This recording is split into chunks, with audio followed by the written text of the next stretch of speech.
We have a lot of plants here outside. And you know what now? This is franchise. The tree.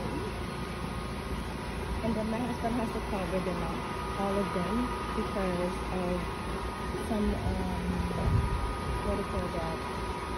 I think it's, ano nga yung kumakain dito si Rart? Anong kumakain sa tanim mo? Pasang. Raccoon? Pasang mo. Pasang. Ayan. Kaya kailangan i-cover namin. Ito yung garden namin. And we have trying to plant eggplants. And then, okay. Kasi ang mahal ng eggplant ngayon dito sa Jacksonville. I have okra. Ayan. Tignan natin kung bubuhay sila lahat. Ayan. Kasi sabi ng asawa ko puro daw ito sa akin. So ngayon, tinakpan niya para hindi nila kainin sa gabi. And we have a lot of kamatis guys. Ayan, ito naman. Mga pechay. Tsaka, ayan. Pechay lahat yan. Ayan, ayan. Busy siya. Ayan. We get the kamatis from Home Depot for 99 cents guys.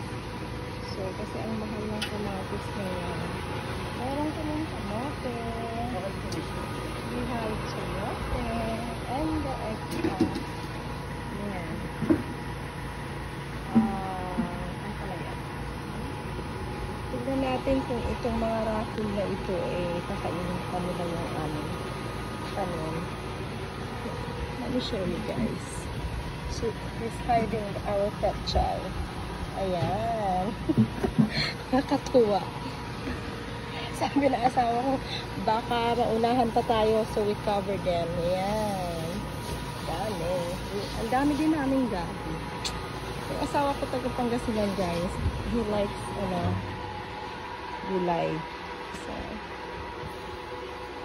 every spring, we do like rice. Ayan, ang dami namin kamatis. Ayan, kamatis. At guys, ang side naman dito, maliit lang yung backyard namin. Ang side naman dito is my succulent. Sabi ko, you better not touch my succulent. Okay? Yan. Yan naman yung aking backyard dito. So, you don't touch this area. Because this is my side. And then, nagtanim kami ng persimmon. We have calamansi, guys. Yan. Mama Mary namin, kailangan ng linisan. Ay! What happened? Bakit ito bumagsak? Yung aking mga angels. Yeah, guys. So, now and then, I'm gonna go show you my garden, guys. Since lately, I haven't done it. Busy kasi sa trabaho. You know, I have 24 kids in my class. By the time I get home, I'm really tired. I'm exhausted. Kaya, good thing my husband is retired.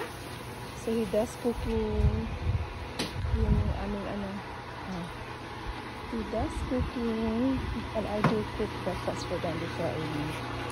Mga anak ko, may mga asawa na. Yung bunso ko, college na. So, yun ang buhay namin dito sa Amerika. Yan. Bago kami mag-retire. Pa-retire na rin ako, guys. Ang taba ng ating succulent.